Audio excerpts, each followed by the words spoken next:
오늘 우리에게 주시는 말씀은 신약성경 누가복음 22장 54절로 62절까지의 말씀입니다. 제가 보는 성경으로 신약 136쪽입니다.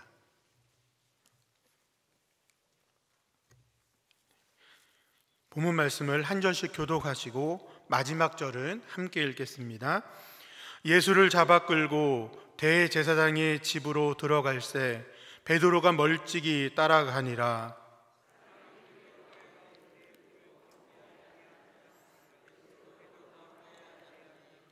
한 여종이 베드로의 불빛을 향하여 앉은 것을 보고 주목하여 이르되 이 사람도 그와 함께 있었느니라 하니,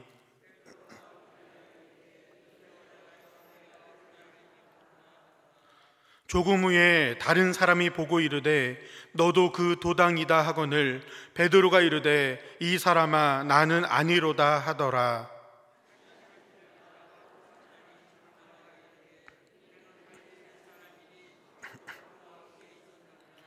베드로가 이르되 이 사람아 나는 내가 하는 말을 알지 못하노라고 아직 말하고 있을 때 닭이 곧 울더라.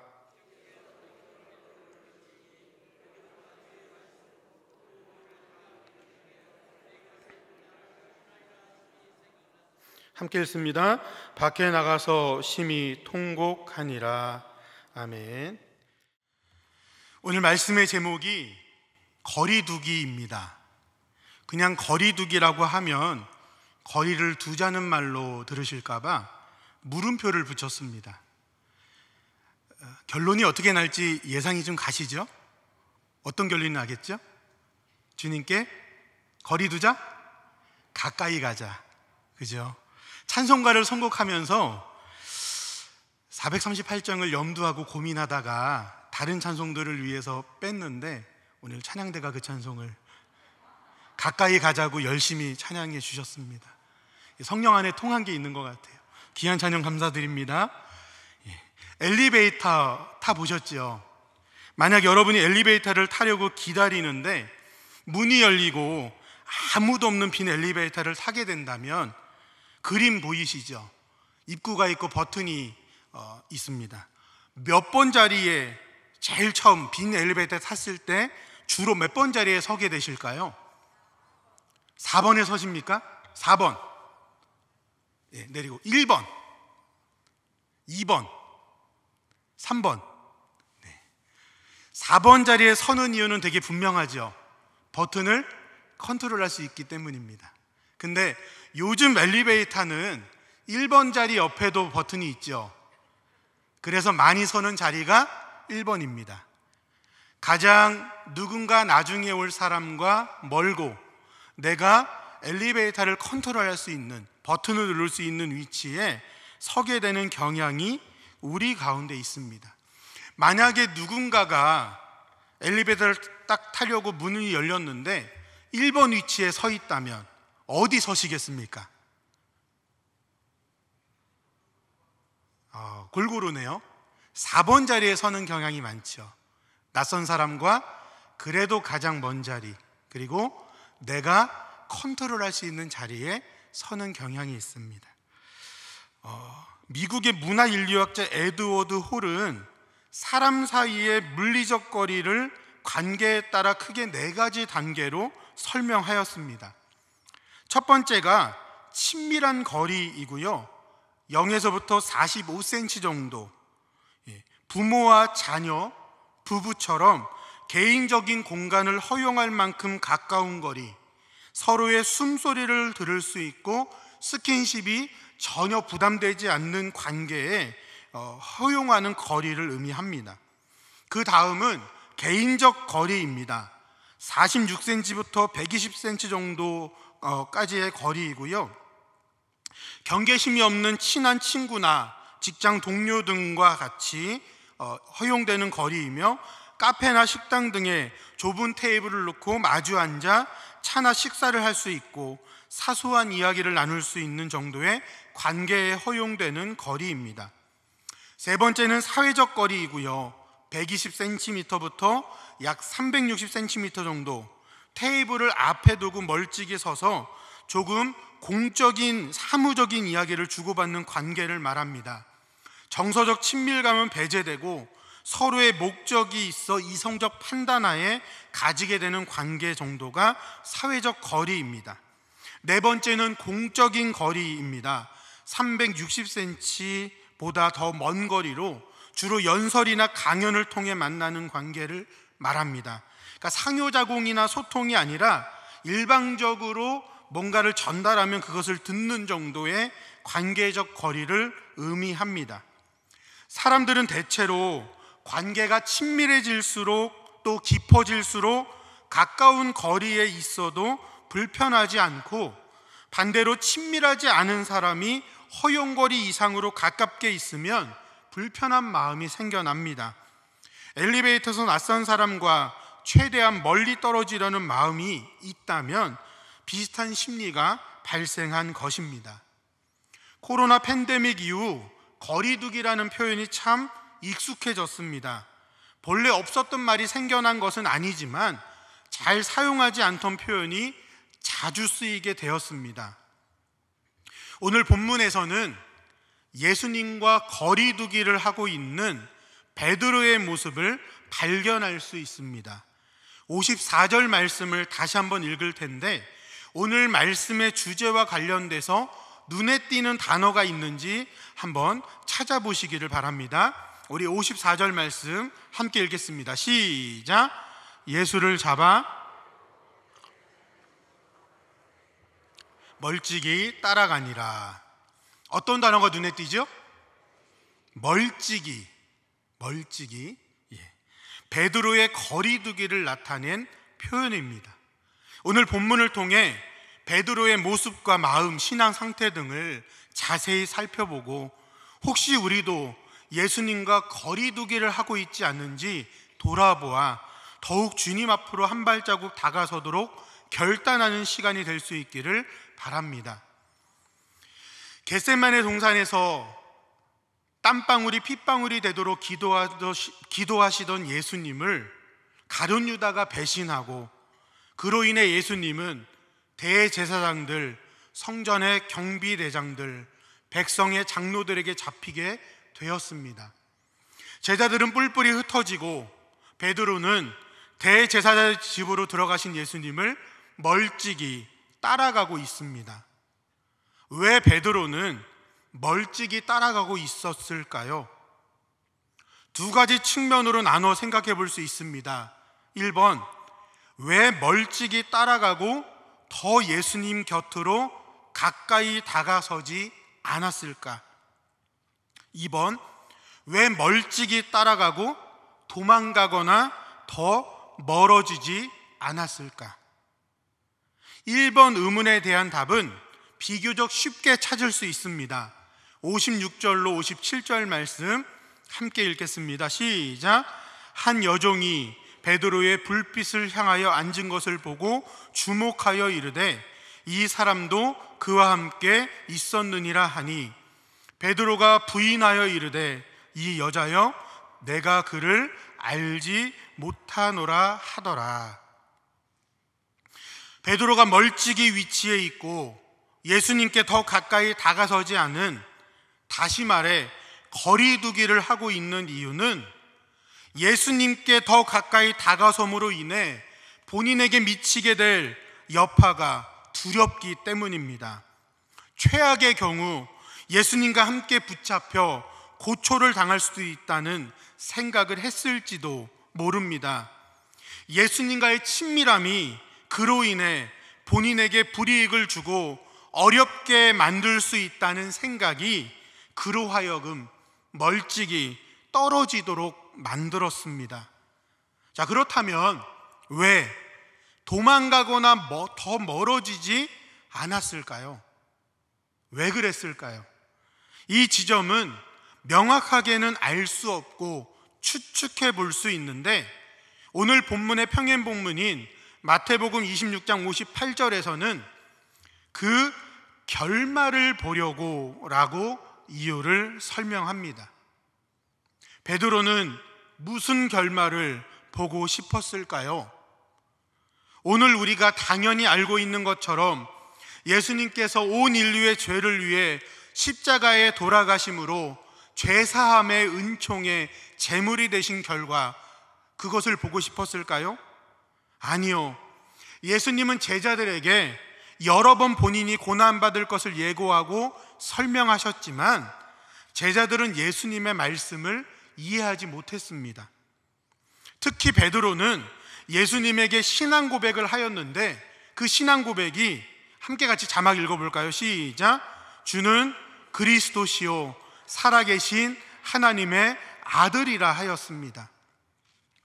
예수님을 그리스도라고 고백한 이유는 예수님을 통해 하나님의 아들됨, 즉 예수님의 신성을 보았습니다. 그도 그럴 것이 베드로는 예수님 곁에서 예수님이 행하시는 하나님의 아들이 아니고서는 도무지 할 수 없는 놀라운 기적들을 봤어요.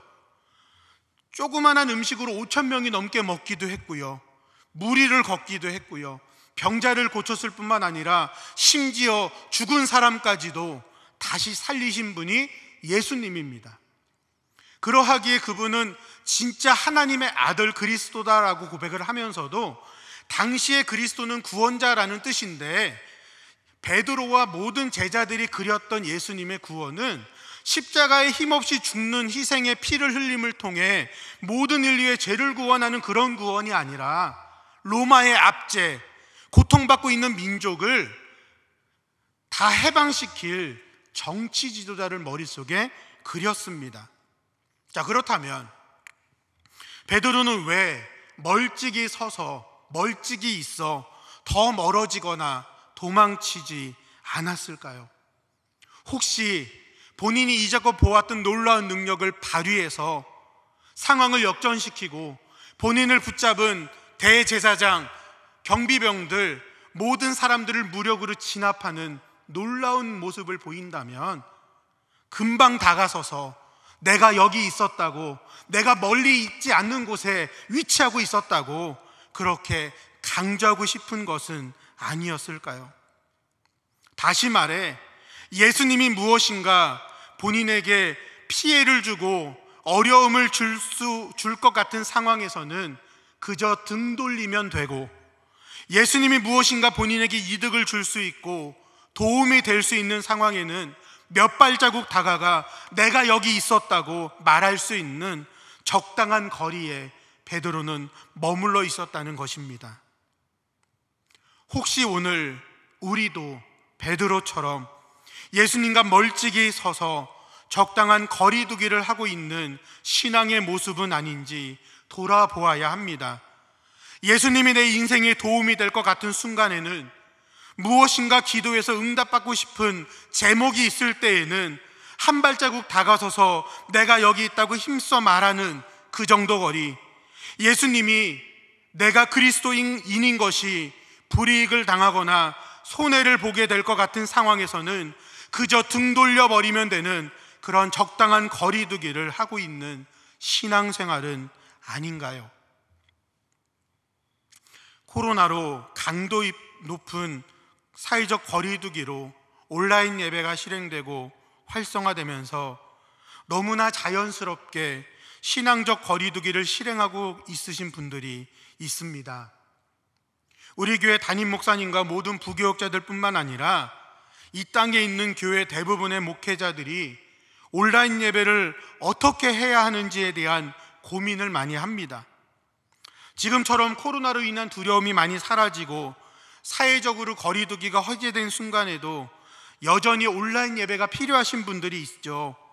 거동이 불편하신 환우들이나 연세가 많으신 어르신들, 또 개인적으로 불가피한 상황이 발생하여 예전 같으면 예배 자체를 못 드리게 되는 상황에 처해진 경우에도 지금은 온라인 예배를 참여할 수 있기 때문에 그나마 다행인 경우가 있습니다. 그러나 성전 예배에 참석할 수 있는 상황과 여건이 되는데도 번거로움과 편리함 중에 편리함을 선택하여 온라인 예배를 유지하는 분들이 있다면 그것은 고민이 되는 문제입니다. 우리 모두는 물리적 거리뿐만 아니라 마음의 거리가 있음을 알아야 합니다. 베드로가 멀찍이 예수님을 따라 대제사장의 집 뜰에 앉아 있었습니다.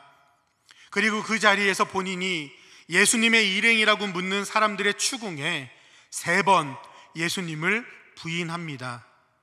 첫 번째 사람이 묻고 부인하고, 58절을 보면 조금 후에 다른 사람이 묻고 또 부인하고, 59절을 보면 1시간쯤 있다가 또 다른 사람이 묻고 부인하였습니다. 예수님과 떨어져 있는 물리적 거리는 변함이 없었을지라도 베드로의 마음의 거리는 점점 더 멀어지고 있습니다. 예수님과의 물리적 거리와 마음의 거리가 가장 도드라지게 나타나는 장면이 요한복음 12장에 등장합니다. 예수님의 발에 마리아가 지극히 비싼 향유를 붓고 머리털로 닦습니다. 이를 본 제자 가룟 유다가 향유를 300데나리온에 팔아 가난한 사람들에게 나눠줄 수 있는데 이를 허비했다고 여인을 핀잔합니다. 예수님과의 물리적 거리는 제자인 가룟 유다가 분명 더 가깝습니다. 그러나 마음의 거리는 여인이 훨씬 더 가깝습니다. 제자는 예수님을 팔아 본인의 이익을 취하려는 마음을 가지고 있고, 여인은 300데나리온도 아까워하지 않고 예수님을 위해 헌신하였습니다. 어쩔 수 없는 상황에서 드려지는 온라인 예배는 분명 물리적인 거리는 성전 예배를 드리는 것보다 멀지만 마음의 거리는 크게 차이나지 않습니다. 간절함이 있기 때문입니다. 고강도 거리두기를 시행해 아무도 성전 예배를 나오지 못하고 교역자와 직원들만 예배드리며 온라인 생중계를 할 때 성전에 나올 수 없어 안타까운 마음을, 그러면서도 이렇게라도 예배드릴 수 있어 감사한 마음을 표현하는 많은 분들이 기억납니다. 그러다가 성전 예배를 드릴 수 있게 되자 나오셔서 눈물과 감격, 감사로 예배드렸던 순간들도 기억납니다. 사실 물리적 거리보다 더욱 중요한 것은 마음의 거리입니다. 예수님과 3년을 동고동락했던 가룟 유다가 얼마나 그 마음의 거리가 예수님과 멀어져 있었는지요. 성전 예배를 빠짐없이 잘 드리고 있고 교회 여러 부서에서 봉사하고 있으며 중직자요 직분자요 심지어 목회자여도 누구보다도 물리적으로는 예수님과 가까이 있음을 자랑할지라도 마음의 거리는 멀리 있을 수 있음을 기억해야 합니다. 사랑하는 여러분, 마음을 돌아봅시다. 과연 예수님 곁에 머물러 있는지요? 혹시 적당한 거리를 두고 멀찍이 떨어져 있지는 않는지요?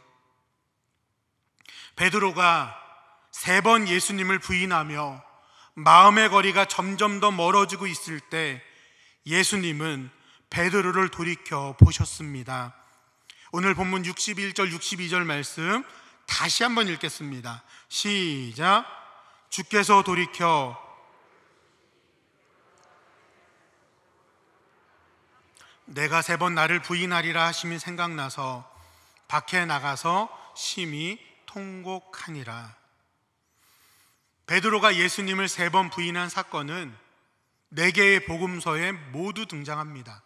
그런데 예수님이 베드로를 돌이켜 보셨다는 언급은 오직 누가복음에만 등장합니다.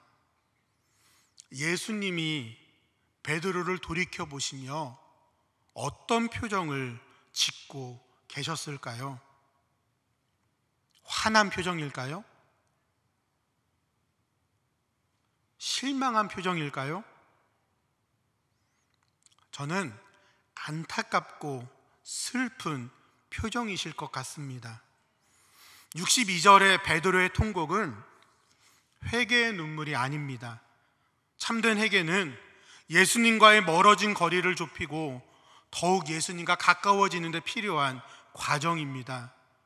그런데 베드로의 통곡은 3번이나 부인한 스스로에 대한 실망감과 예수님에 대한 죄송함과 민망함이 섞인 눈물이고, 그로 인해 베드로는 스스로에게 심각한 상처를 받았습니다. 이러한 상황을 모두 다 알고 계신 예수님의 표정은 아마도 안타깝고 슬픈 표정이었을 것입니다. 요한복음 21장에 보면 베드로는 예수님의 십자가의 죽음 이후에 다시 갈릴리 어부로 돌아갔습니다. 사람 낚는 어부가 되게 하셨다는 예수님의 부르심으로 함께하여 3년간 동고동락했던 삶과는 전혀 상관없는 그저 물고기 잡는 어부의 삶으로 돌아갔습니다. 그만큼 3년의 시간은 꿈결과 같이 날아가고 예수님과의 거리는 멀은 상태로 유지된 것입니다. 그렇다면 예수님은 베드로에게 무엇을 바라셨을까요? 다시 가까이 오라고, 다시 친밀한 관계 안으로 들어오라고 말씀하시지 않으셨을까요? 요한복음 21장 15절로 17절에는 예수님께서 세 번 부인한 베드로에게 3번의 사랑 고백을 하게 하시는 장면이 등장합니다. 마음의 상처는 씻고 다시 내 곁으로 다가섰기를 원하셨기 때문입니다. 혹시 지금 내가 예수님과 물리적 거리, 마음의 거리가 멀어져 있다면, 혹시 여러분이 예수님과의 물리적 거리나 마음의 거리가 멀어져 있다면 예수님께서는 무엇을 바라실까요? 지금이라도 더 가까이 나아오기를, 친밀한 관계 안으로 들어오기를 바라십니다. 사랑하는 여러분, 여러분의 예수님과의 물리적 거리, 마음의 거리는 어느 정도인가요? 앞서 말한 에드워드 훌의 구분에 맞게 친밀한 거리에 머물러 계신가요? 혹시 하나님과 교제하고 소통할 생각은 전혀 없고 그저 관객처럼 예배 보는 정도에만 만족하는 공적인 거리에 머물러 있지는 않으신가요? 찬송가 415장에는 이런 가사가 있습니다. 십자가 그늘 아래 나 쉬기 원하네. 저 햇빛 뜨겁고 또 짐이 무거워 이 광야 같은 세상에 늘 방황할 때 주 십자가의 그늘 내 쉴 곳 찾았네. 3절입니다. 십자가의 그늘에서 나 길이 살겠네. 나 사모하는 광채는 주 얼굴뿐이라. 이 세상 나를 버려도 나 두려움 없네. 내 한량없는 영광은 십자가뿐이라. 우리 1절과 3절 같이 한번 찬양해 볼까요?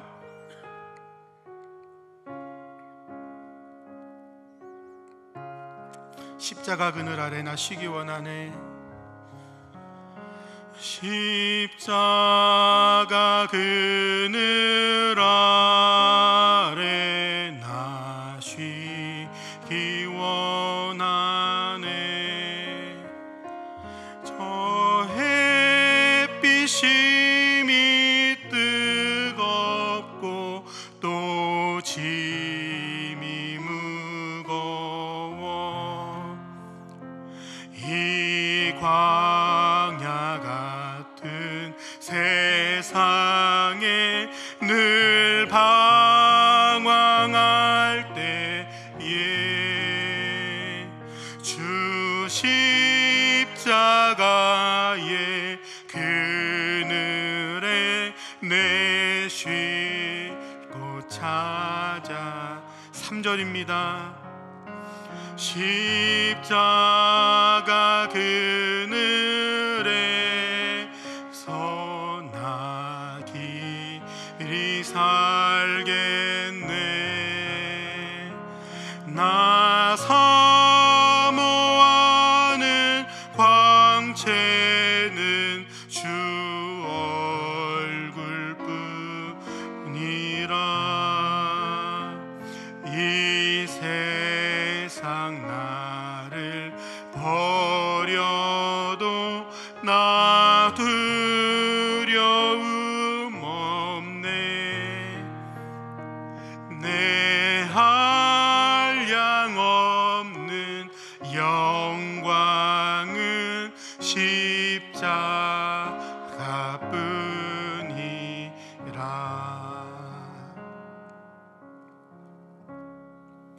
십자가 그늘 아래 예수님과 가장 가까운 곳에 몸도 마음도 머물러 있는 신앙인으로 승리하며 살아가시기를 간절히 바랍니다. 기도하겠습니다. 사랑과 은혜가 풍성하신 하나님 앞에 물리적 거리와 마음의 거리가 얼마나 가까운지, 혹 멀찍이 떨어져 있지 않는지 돌아봅니다. 십자가 그늘 아래 거하며 주님과 가장 가까운 곳에서 승리하며 살아가게 하여 주옵소서. 예수님의 이름으로 기도하옵나이다. 아멘.